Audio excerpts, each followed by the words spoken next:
topics and opinions expressed in the following show are solely those of the host and their guests and not those of W4CY Radio, its employees, or affiliates.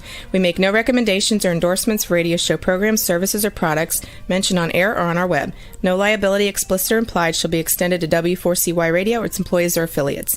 Any questions or comments should be directed to those show hosts. Thank you for choosing W4CY Radio.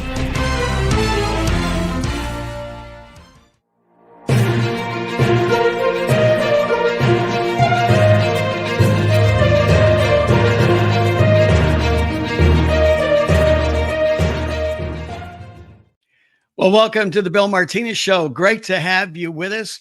And we're going to take on, a rather controversial subject. It's one that comes up especially a lot these days. Is social justice just? Think about that, right? Probably you don't think very long. You just put that out there and everybody has an idea. Well, our next guest, who's going to be joining us in just a moment, Robert Whaples, has tackled, that topic. Along with 21 accomplished academics that do their best to answer this question. I say do their best. I understand, the fact that it's out there is so that we can talk about it. But let's talk about it in an enlightenment space, so to speak, that it's not just so emotional that we're aggrieved and we're victims, but that we're able to really have a benefiting, flourishing conversation about the topic. Is social justice just? In this world of partisanship, hysteria, maliciousness, good intentions attached to hellish outcomes, this incredible book that's becoming a landmark book enters the public discourse at a critical time. Robert Whaples, he's a senior fellow at the Independent Institute, co-editor, managing editor of the Independent Review, and professor of economics at Wake Forest University. Robert, welcome to the show. Good to have you with us. Thank you for having me on. Well, thank you for tackling this topic. When you first came up with this idea, did you have an argument with yourself? No. The idea is that, there have been all these discussions about social justice. It's a hot topic, but there's so much disagreement. And I think our thought was that if we could kind of get back to first principles, amen. Yeah. What is justice? And then go from that to what is social justice, we could actually kind of restart the conversation and maybe get it moving in the right direction. Right. Well, when I say that you're arguing with yourself, that this is such a heavy lift. I mean, this is that you may doubt yourself. I know sometimes you get these godlike ideas and you think, oh, God, you're having fun with me, aren't you? Because you're talking to the wrong guy. I'm not the hombre here that's going to build the ark because I know nothing about building arks. You know what I'm saying? That was my intent. Yeah. My starting point on this is that I think people are by and large of goodwill, right? And I open my introduction to the book, I open also the chapter that I wrote, the final chapter in the book, by saying that we all hunger and thirst, right, for a just world. And we work constantly in ways great and small to bring about justice. Yeah. And so let's have people with kind of good faith, good intentions talking about this. Yeah, I think what you're saying, and I agree with you, my spirit believes the same thing, is that we're wired this way. We're wired with a conscience. We know when we do good, we know when we do bad. It's when we get confused that things get really squirrely. And I understand that because right now things seem a little squirrely. So, yeah. If you look at it, you mentioned the word social justice to a lot of people. You get so many different reactions. There's some people, sometimes called social justice warriors or something, who see social justice, that term, is just a sincere attempt to right wrongs, to pull down oppressors, to help the underdog, to do that kind of thing. But then people will respond to them like, but how do the ideas you just came up with actually help the underdog? And why do you see oppressors everywhere? Okay. And so there's a lot of people on the other side who just say, what so much of this social justice talk is about is just lining your own pockets, right? Rent seeking. talking up a problem, and then I can get some money, or I can get some prestige or whatever. Right. So there's so much baggage in it, and it's been used as, like one of our authors says, as a cudgel, right? To Yes, knock exactly. people over the head. The problem with the term justice is that implies that if there's an injustice, you're pretty much obliged to do something about it. And would that then involve the state? And bringing the state into things so often ends up just blowing up. Even sincere attempts to solve this, with the coercive power of government, can so often make things worse. Exactly, without a doubt. I like what you said about, going to first principles, because we need to agree on what the standard is. What is the standard? What is social justice? We start with kind of the old-fashioned definition of justice, which goes back to Aristotle, goes to Thomas Aquinas, people like that. It's the constant and perpetual will to render to each what is due to him, right? In our day-to-day, going about life, making contracts with other people, talking about how to run our families, that's what we have in mind. A constant, perpetual will to render to each person what's due to them. What do I owe you? If you go beyond that, that's like benevolence, or but justice itself requires that you give people at least what is due to them. So then social justice, you put that word in front. What does that mean? We interpret it as being, okay, well, now let's think about the rules of the game, our laws, our social norms, those kinds of things that will promote every person getting what is due to him. And we take our model of a person as being one that, the words I use in the book, that recognizes each person as a unique, unrepeatable, worthy of dignity, endowed with the ability to direct his or her own life without harming other people, and noble enough to care deeply about the well-being of others. That's our starting point. That's my starting point, right? That, we're endowed with this ability. I think the endowment comes, direct from above. Yeah, I believe I'm with you. Yes. And we're endowed with that. That's why we were created. So, but it's, we just don't think about, how to run our own lives without harming other people. We're also, as I said, they're noble enough to care about other people and want them to flourish along with us. So how do you build a system based on that? I think most of the authors in the book, and I would agree, it's really a bottom-up thing. It begins with just the way we treat each other, Exactly. day to day. Go be that change that you want to see in others, right? Exactly. In ways great and small. Right. And you make such a clear point here that we are endowed. We're pre-wired with this sense, because what you're talking about, I'd say the majority of Americans get it. Their lives are operating this way, even though we may see things chaotically on the rise. It's still in the minority. And this is what gives me faith, Robert, in the American people. I think the world at large, as you said, for the most part, people think nobly. They want to do right for themselves, especially people in faith. People in faith want to do right by God and right to their neighbors. That is a driven principle that gets us from one day to the next. And sometimes we fail, we fall short, we get that. But because this is a guiding principle, we come back to it. Like you said, we constantly return to first principles and measure our behavior against first principles. And because when things are so disruptive and we feel like, wait a minute, social justice isn't just, okay, why are we there? What is telling us that it's unjust?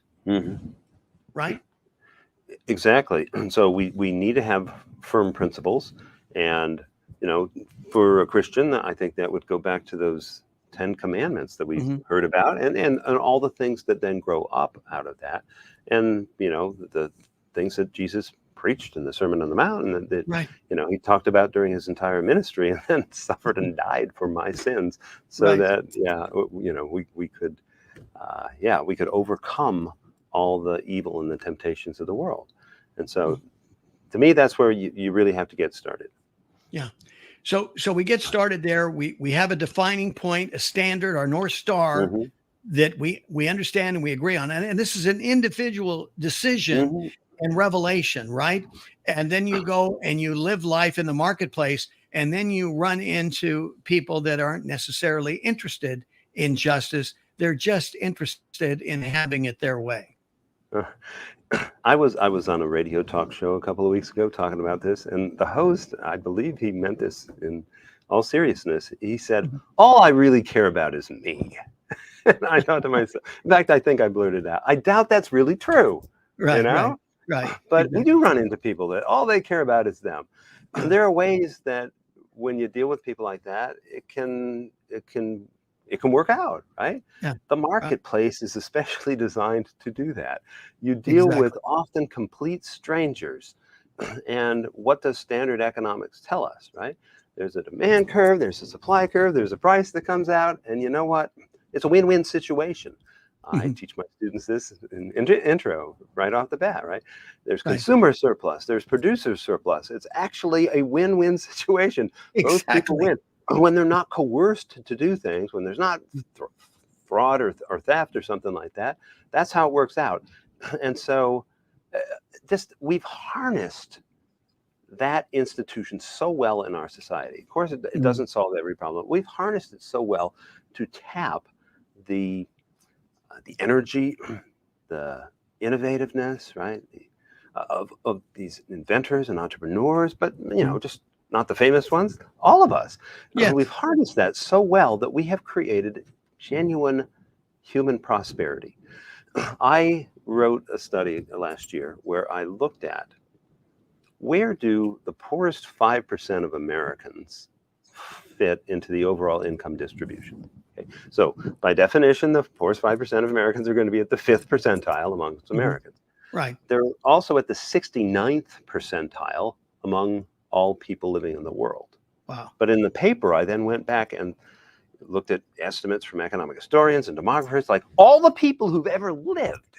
Where do the poorest 5% of Americans fit in that income distribution? And discovered it's about at the 95th percentile. The 95th percentile. Whoa. Our poorest people, because of the system that we have built, just as us trading with each other, mostly self-interested, has allowed the poorest people to be among the richest all time. I am so grateful that I live in that situation, materially, that I don't face the sheer hunger and malnutrition and lack of good clothing and shelter and everything that most people have struggled with throughout most of human history. We've done a pretty good job at wiping out absolute poverty. Wow. Thank you, God, for that. Amen. So, and let's not throw that away, and then let's not also then worship mammon, right? Let's not think that that was the end of the whole thing, that's not what life's all about. And that's a stepping off point, right? A springboard for us to then rise to that nobility in which God makes us. Help us hold it in proper perspective to where it's advantageous for all concerned. Robert Whaples is with us, a senior fellow at the Independent Institute, co-editor, managing editor of the Independent Review, and a professor at economics at Wake Forest University. We're talking about his new book, Is Social Justice Just? He edited it. He was blessed, and we're blessed as a result, to bring together 21 accomplished academics. Robert, how did you do this? How did you get, these network of willing academics to participate in answering this heavy question? We were actually very lucky. The book is published by the Independent Institute, and a set of the papers in it were published in the Independent Review, which I edit. But to encourage people to contribute, an anonymous donor, I do not know who this person is, put up $10,000 for the best essay, and that attracted some pretty good talent. Actually. Wow, good, yeah. So Jim Otteson, whose chapter is in the book, he's a professor, a philosopher teaching in the business school over at Notre Dame. He won the $10,000. Very, very nice. But did he take you out to dinner at least with the 10? Well, I yet to happen, for a while. No, he didn't. He didn't take me out to dinner. We'll dinner shame him here on the TV show. Okay. I'm not actually the kind of guy that says, "Hey, take me out to." I'm just teasing. That's it. Yeah. Of course you're not. But no, I mean, hey, look at it's So we did get a lot of people, yeah. and you can see they're from a number of countries around the world. There's economists, there's philosophers, there's historians, there's legal scholars, there's people from all sorts of different backgrounds, and they're all coming from different starting points, and they all have they've been thinking about these ideas for a long time, and so we kind of galvanized them to think about it. And I think we got some excellent chapters. Jim's chapter in particular, I'll talk about a little bit. He's a Smith scholar, an Adam Smith scholar, and he basically argues, we need to get back to Smithian principles in doing this. And so what did Smith advocate in his book, The Theory of Moral Sentiments, and then later in The Wealth of Nations? Basically, that cooperation is the key. We need to set up institutions that allow people to cooperate with each other. And we need an authority collectively to make sure that the 3 P's, people's persons, property, and promises are protected, right?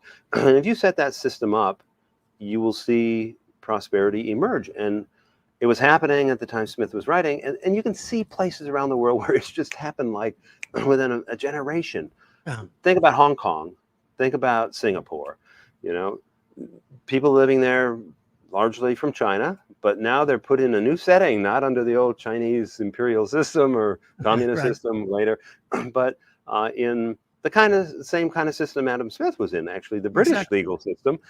And what happened? They started trading with each other, and they just got more and more and more prosperous. And so it didn't make them perfect people, but it sure did solve that fundamental human problem. Yep. Don't you love systems? I love systems, because they're easy to measure. You see results from it. You can adjust it.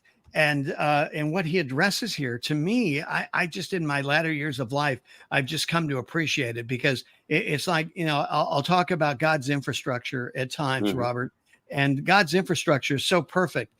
It's designed to, oh, by the way, for some people, this may be a little disturbing for you. It does accommodate and handle climate change. Okay. I just want you to know, because God Almighty is in charge. He's got that all figured out. And that doesn't mean that we don't have a role to play. I'm not saying that. But I'm just saying is that God's infrastructure is there, it's in place, and it's quite evident and obvious as is the law of gravity, that when you defy his infrastructure, you're going to have consequences, and it could be very painful, right? Yeah. So I genuinely believe in the idea of divine providence. God set this system up for us so that we would, he designed us so that we'll actually get back home in the long run, back up to being. Well, he wants it to go well with us. I mean, that's what he told Cain, right? If you do right, will it not go well for you? And that warning has been echoing through the millennium since. Yeah. So, I mean, he, I don't think made us to, be living a life like an animal, right? Or living. He made us in his own image and likeness, and I think that includes us prospering, but of course, then not worshiping our very own prosperity, which is a problem that I see, so often welling up. That's, to me, the biggest challenge going forward for humanity, right? In the old days, it was how to live with all that absolute poverty and all that scarcity. We'll always have scarcity with us, but it sure is binding a lot less. And now it's like, how do we live with this prosperity and actually lead flourishing lives? We've seen, all sorts of problems in American society, Western society, wealthy country society, where, we just are still thinking in kind of not thinking about the big picture and just spinning our wheels and not putting these great gains to good use. Right. Little sidebar here. I don't know if you've seen this story that's going around about this guy that had what he spent $12,000 to make himself into a dog, a collie. Have you seen this? No, I am very glad I have not. Okay, it's a little bizarre. I mean, people are having fun with this, but you say God designed us not to go live like animals. But then you get some people that have their own ideas, and I mean, it's amazing. He's created this outfit, and he looks like a collie. And they showed him the other day, like he went out for his first walk, and I mean, the human condition is quite curious. There's no doubt about it. I'll tell you, we got to go to break. We've got more from Robert Whaples. His book is Social Justice Just. Stay with us.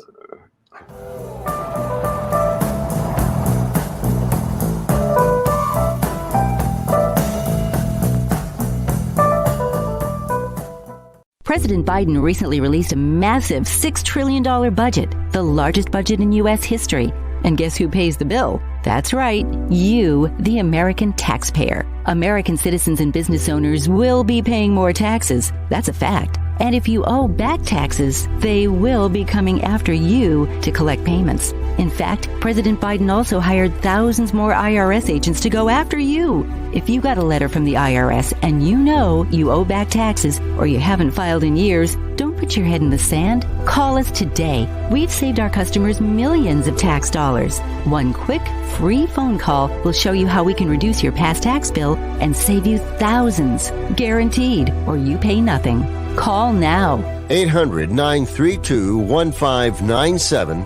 800-932-1597. That's 800-932-1597. Paid for by the Tax Helpline. Has your heater or air conditioner busted? Appliance broken? Computer crashed? Then you need an ARW home warranty. Home system and appliance repairs and replacements can cause stress and cost you thousands of dollars per year. With an A-plus BBB rating and a top-rated home warranty company on Consumer Affairs and Trustpilot, ARW Home provides superior service, featuring the industry's lowest service call fee. ARW Home has warranty plans that cover your kitchen and laundry appliances, heating and air conditioning systems, electrical and plumbing systems, and much more. Call 800-559-7562 to customize your plan. Plus, ARW has partnered with Azurian to protect your new and used tablets, laptops, TVs, and other home tech from accidental damage and wear and tear. All plans come with a 30-day money-back guarantee. Call 800-559-7562. How would you like to save money on nearly all your prescription drugs? We've set up a special toll-free number for the RX Outreach Program. They're a nonprofit company whose mission it is to make prescription drugs more affordable to the masses. They don't take insurance, and in many cases, your prescriptions are even cheaper than your co-pays. They carry thousands of different prescription drugs, so whatever you're taking, there's a good chance they have it. No coupons are required, and this is not a discount card. It is pure savings on your prescription drugs. They specialize in generic meds for any chronic health needs you have. Call with your prescription and find out for free how little you can pay for your prescription drugs. Remember, we don't take insurance, so call right now. 800-705-6581. 800-705-6581. 800-705-6581.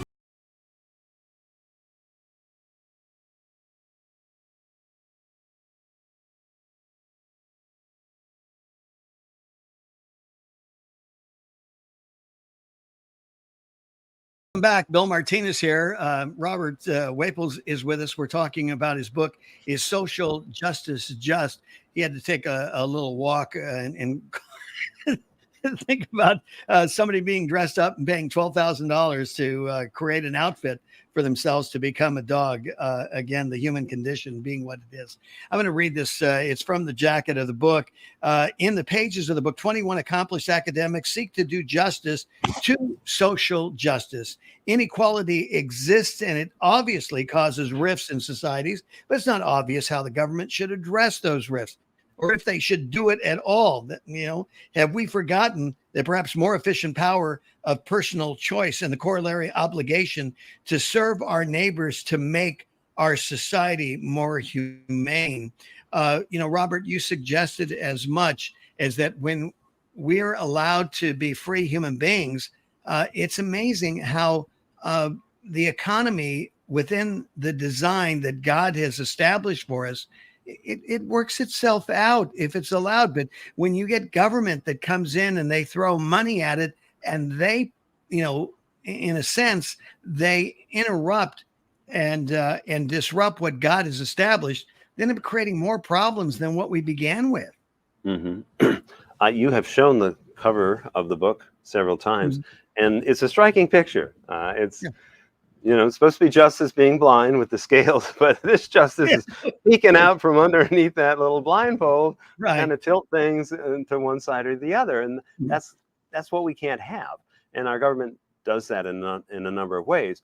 And so the book is, I'll say, a sober warning that, even honest attempts to involve the state and its coerced redistribution can rapidly turn into just rent seeking, as economists call it, trying to get your own cut. But the book also includes a number of calls to stamp out unwarranted privileges that are currently in the system. So there is crony capitalism. There are firms out there that have gotten much of their profits come from just having friends in the government. There have been some big corporate bailouts and that kind of stuff. You had bail one guy out and then everybody else expects you to do it. They take bigger risk and the next bailout's got to be even bigger. We got to nip this. We got to prune this problem back. We got to get rid of it. We need to dismantle barriers to entry so that people can take their talents and bring them to other people, right? We restrain the supply side in so many different ways. Occupational licensing is one of the things that's talked about several times in the book.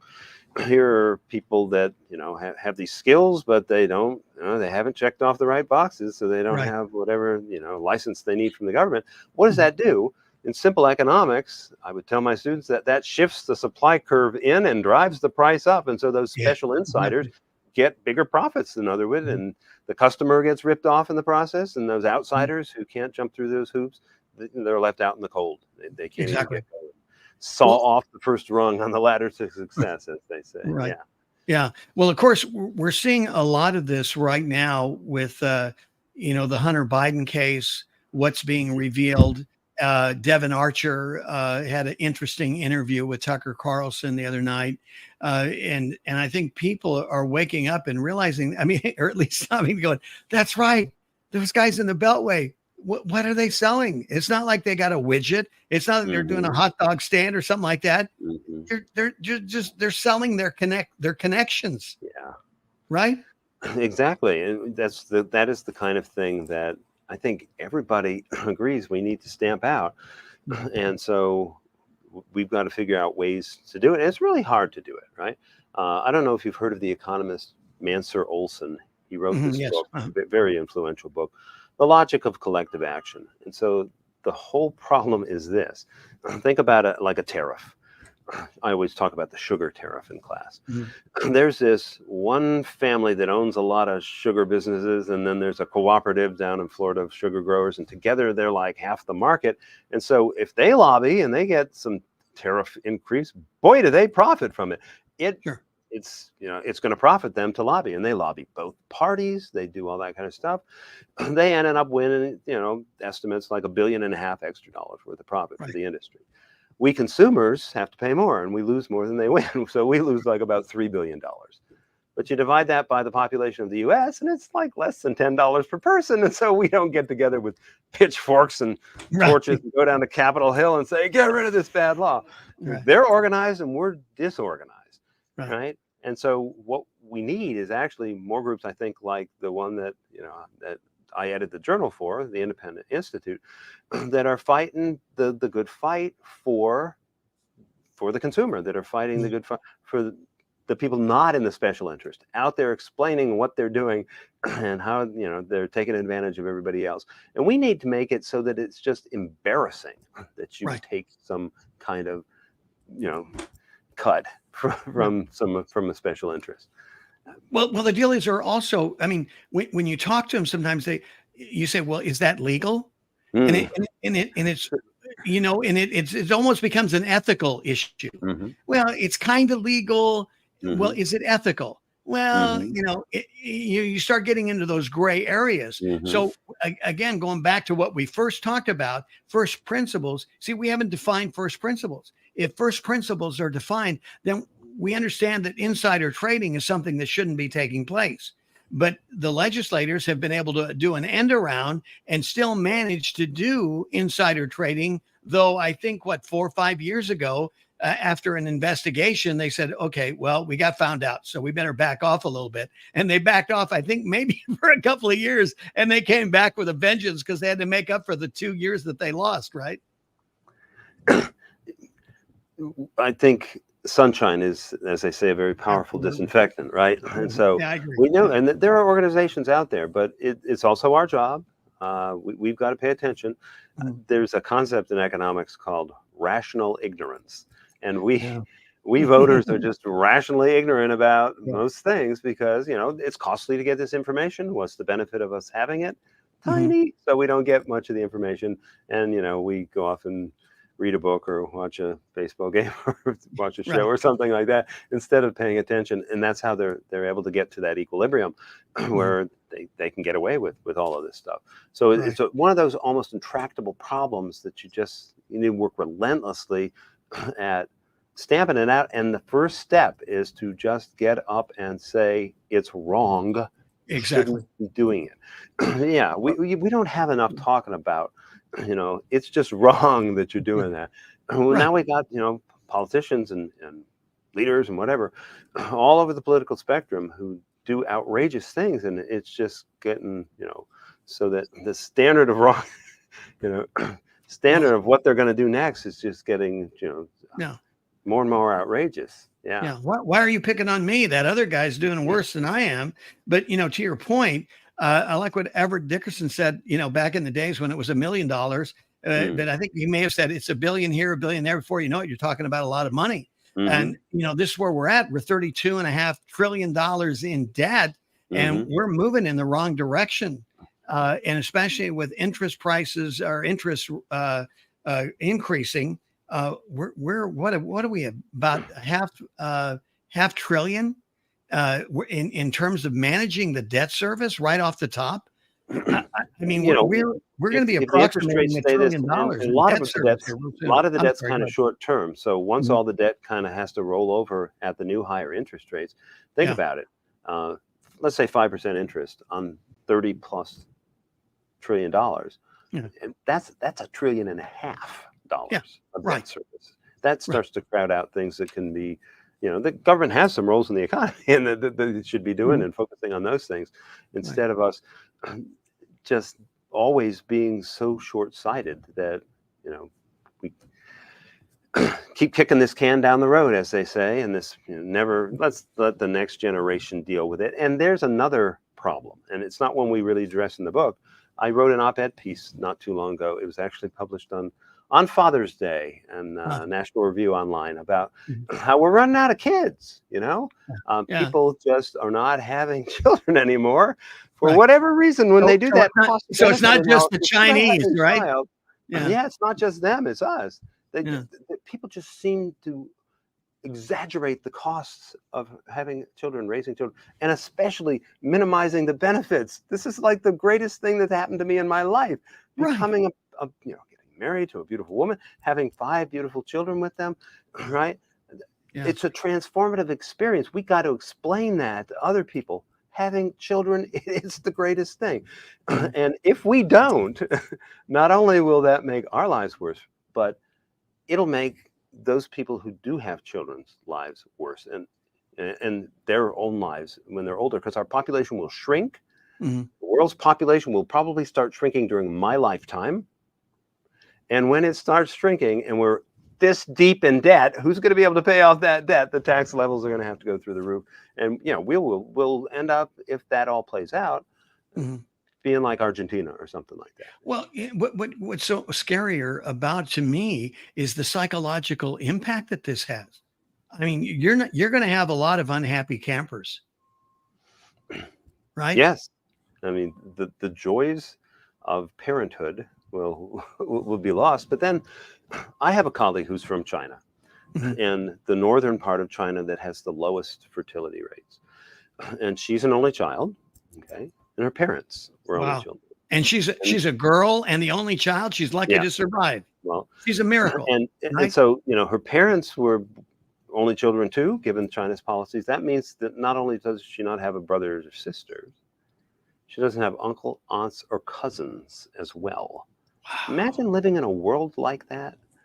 And so she's actually she just had a baby a few months ago, and so Well, and I congratulations, yeah. visited her class one time. She's a junior colleague, and she was talking. The example she was giving in class was some data she collected among the students, like how many siblings you have and how happy you are. And she found with this sample of students that the more siblings you had, the happier you were. We are Right. designed, I think, to be very social people like that. Yeah. Yeah, you think? I think so. Yeah, Well, it's best when we go with the design, I think. Well, that's great application here. We've got to go to break. Robert Whaples continues with us. The senior fellow at the Independent Institute. Is social justice just? Stay with us.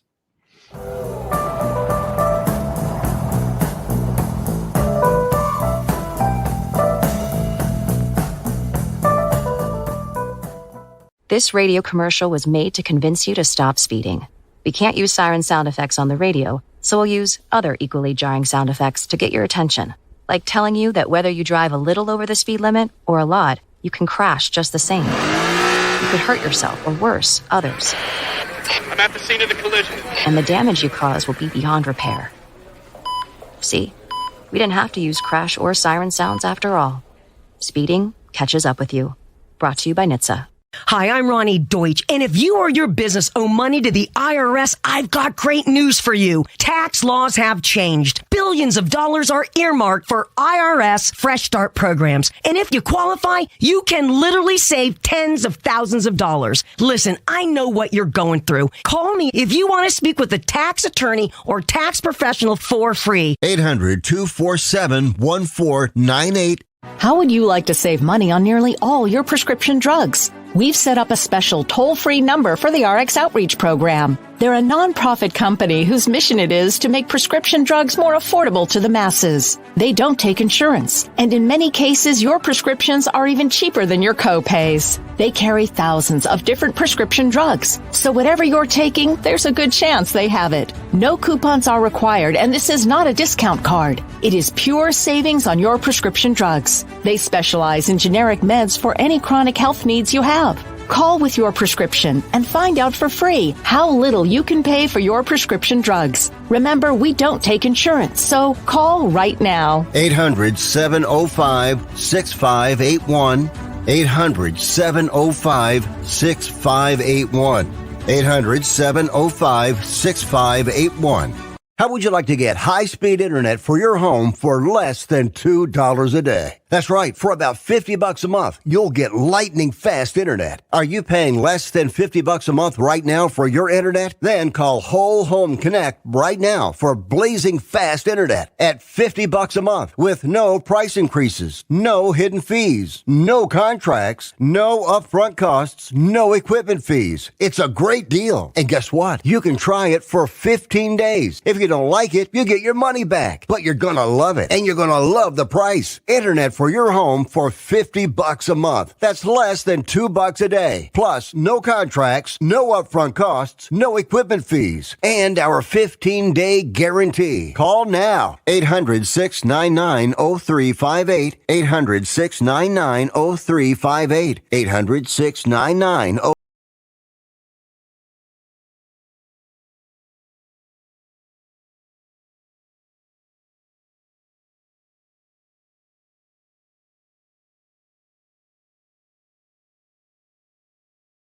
Asking, is social justice just? It's a good reason to get your hands on this book. Take advantage of the insight of 21 academics who have come together here to address this heavy topic, because there's so much noise and I believe misunderstanding about social justice. First of all, justice, as Robert Whaples started out with, and then you bring in the idea of social justice, and it may color your perspective just a little bit, but that's okay. There's nothing wrong with it. But we need to have this conversation in the light of day, not in silos or in ideological fixed corners. Robert, I think it's quite interesting. You have one of my favorite philosophers in Jordan Peterson doing the foreword of the book on the narcissist of compassion. Explain that to our audience.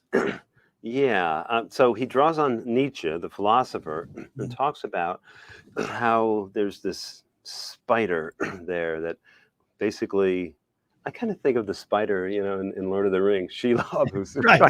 going to get you, Good but idea. basically convinces you that what's right is wrong and what's wrong is right. Here's a quote that I give in the introduction that I think captures a bunch of what Jordan says in his preface to the book.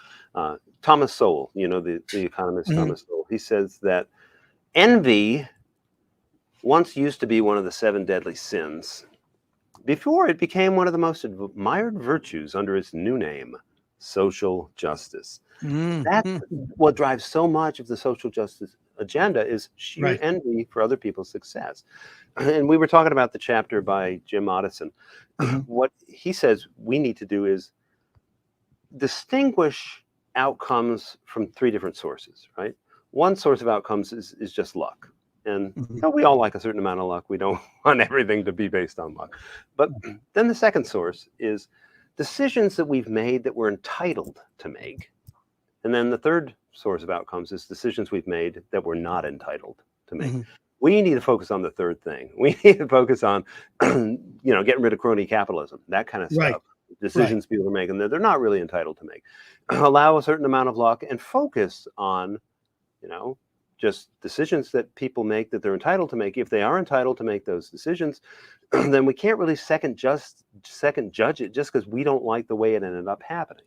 Our team didn't win, but there were the rules. We agreed on that those rules were fair.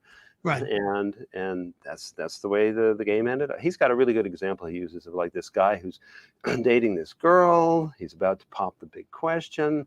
And then she meets this other guy that she likes even more. And it's like, is he entitled to something?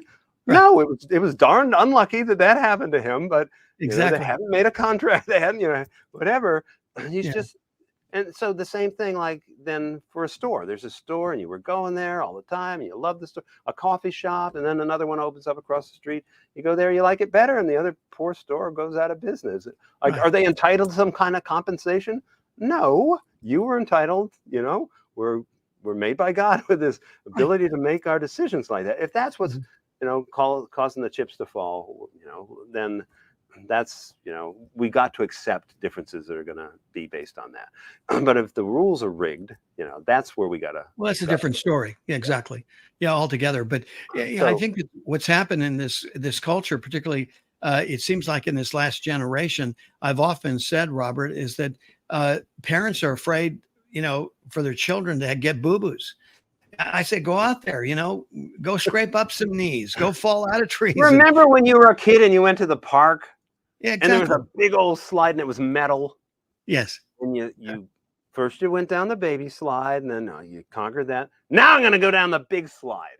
Right. You did that. Exactly. Now I'm going to go down head first. You took bigger and bigger risks until you kind of like learn what you're, how far you could push yourself. Exactly. That prepared you for life so much better than all of the plastic slides and all the kissing the boom-boos that we have today. I am thoroughly convinced of that. No, we do not take enough risks these days. And we certainly saw that with the COVID shutdowns. The tiny, tiny risks that were going to be from children going to school and exchanging these germs with each other. The risks were so small, and yet we shut down the schools and they stopped learning, and I see this in my own students. They're just not as good as the ones who stayed with it. And you see it in the test scores. You see it all over the place. Yeah. So that'd be a kind of rules and social norms, right? Yeah. What is the social norm about taking risks and about? There are some redistributional conflicts that might arise from a law like that. Some people could get harmed. Some more germs could be spread around, but other people, you got to think of the big picture there. So, right. Now, the last chapter in the book is one where I talk about social justice, anti-racism, and public policy. And we were looking for somebody to write this chapter. The people at headquarters. And you're telling me you got the somebody. And I'm like, I guess I have to write it myself. Right. Nobody else was volunteer because it's a very controversial topic. Oh, sure. Yeah. So what I do in the chapters largely have a dialogue with Ibram Kendi, the best-selling book, How to Be an Anti-Racist. Right. And I say, let's take his ideas seriously. What policies will we put in place to put people of all different racial, ethnic, whatever groups on an equal footing He says, scrap capitalism. Capitalism and racism are conjoined twins. Not my reading of history. But if you scrap capitalism, what do you get is socialism. And socialism, of course, just concentrates all the power in a few people at the top's hands instead of diffusing it into the hands of the power is in the hands of the consumers in capitalism, right? So socialism concentrates the power, and it also leads to horrible outcomes. Exactly. It leads to destruction of prosperity. Look at Venezuela. Remember when all the celebrities went down there and met Hugo Chavez and talked about how great that economy? No, it's gone down the tubes. There are more people who are refugees from Venezuela. I saw this in the paper the other day. Than there are from Syria. Think about that. Right? Yeah, that's crazy. So we don't want people to be on an equal footing down at the bottom of a pit like they are in a socialist system. We'd like to have them be on relatively equal footing near the top of the hill or the top of the mountain. So I say, in this chapter, here's some policies I think that could do it for us. And I think if you think about it, and we're like rooting for special interests, you I hope, agree. Education reform, taking the power and putting it into the parents' hands because they're the ones who know their own children and care about their children the most, right? Right, exactly. A healthcare reform that eliminates barriers on the supply side, that allows it just to get easier for more people to practice medicine in all its various kinds, so that the price of medicine could come down. One of the healthcare reforms that I mentioned in the chapter is that about 63% of all Black lives end in abortions. Right. There is something you would seriously want to have a talk about. I talk about occupational licensing, like we talked about earlier, exclusionary zoning, which makes it hard for people to move to the most productive areas of the economy because it's so expensive. Right. 100 years ago, Detroit's the hot place. It's booming. Everybody just pulls up stakes and moves to Detroit. Right. Nowadays, Silicon Valley, wherever, you can't afford to move there because the insiders put in some rules that would benefit them and not the outsiders. Right. I also talk about cheap energy. So now they're getting invaded by homeless people that are defecating on their sidewalks. So somehow justice prevails, I guess. I don't know. It's just nuts. Yes. I talk about cheap energy. Fracking, that's a dirty word in some areas. No, it's not. What fracking did, especially, I think about natural gas, bringing the price of natural gas down, which people use to heat their homes. I cite some statistics in the chapter about how many lives have been saved. An economic study that looked at this. How many lives have been saved due to the cheaper energy so that people, don't catch as many colds and flu and whatever and then die in the middle of the winter, right? And I talk about ending bailouts. Because the thing is that that's when people die, when it gets cold. Exactly. There are, even in the country of India, there are more cold-related deaths than heat-related deaths. Okay?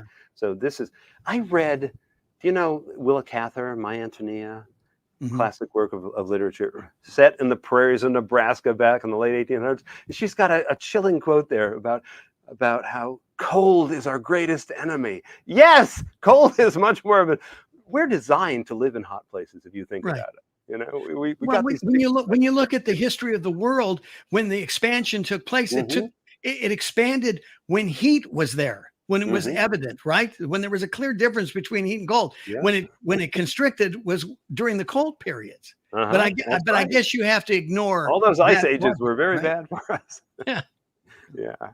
I'm with you on that. So what I do in the chapter is try to bring together a lot of things that have been published in the Independent Review, the journal that I edit, and other things I've read from many economists.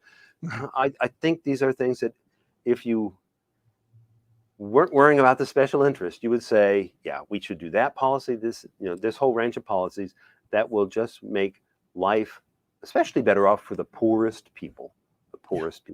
Yep. Exactly.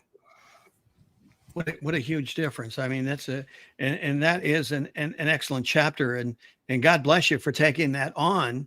But I thought the manner in which you did, I thought you were pretty even-handed about it, because on the title you might think, whoa, we're going to, really be dealing with something here. There's going to be an imbalance. But I thought that you did a great job in hitting these key points. That's going to, for those that will read this and get, you want to get your hand on this book.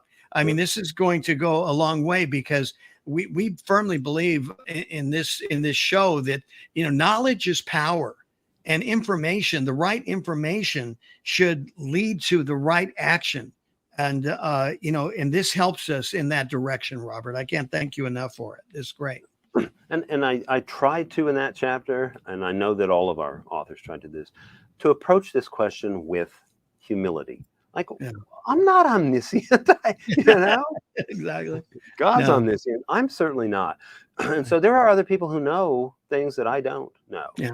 And so if we can have a dialogue with those people and have them make their best case, and not, dismantle their straw man case. There's a new expression. Make them their steel man case, right? The best case that they can possibly, maybe even take their case and make it better in ways that they hadn't thought of, and then deal with that best case. Your best case against their best case, I think will lead to constructive outcomes. I always believe in the accumulated mindset here, in coming together in debating an issue that, with many counselors, victory is assured. And, with that shared ambition that we would reach for the stars and expand our knowledge and awareness for the greater good of all concerned. Robert Whaples, again, thank you. And the 21 academics who participated in Social Justice Just, the book available at all the usual places, right? And how can people be in touch with you? I encourage everybody to go to the website of the Independent Institute. And so it's just independent.org. And you'll see the journal that we publish. You'll see all the different publications. We've got all sorts of interesting projects and videos to see. And if any of your watchers want to contact me, just I'm out there on the web. Google my name, and you'll find my email address at my website. And send me an email. I'd be happy to talk with you. Look, if the IRS can find him, you can find him. So it's not that bad. Okay, we know that. Robert, thank you so much for being with us. You're a blessing. Appreciate you. Take care. I am very grateful that you had me on. Thank you. You got it. For more information and to be a part of this mighty Martinez movement to return to God and to save our country, hey, check it out, BillMartinezShow.com. May God bless you and keep you and make his face shine upon you. Go and be blessed beyond your imagination. Thanks for being with us. Take care.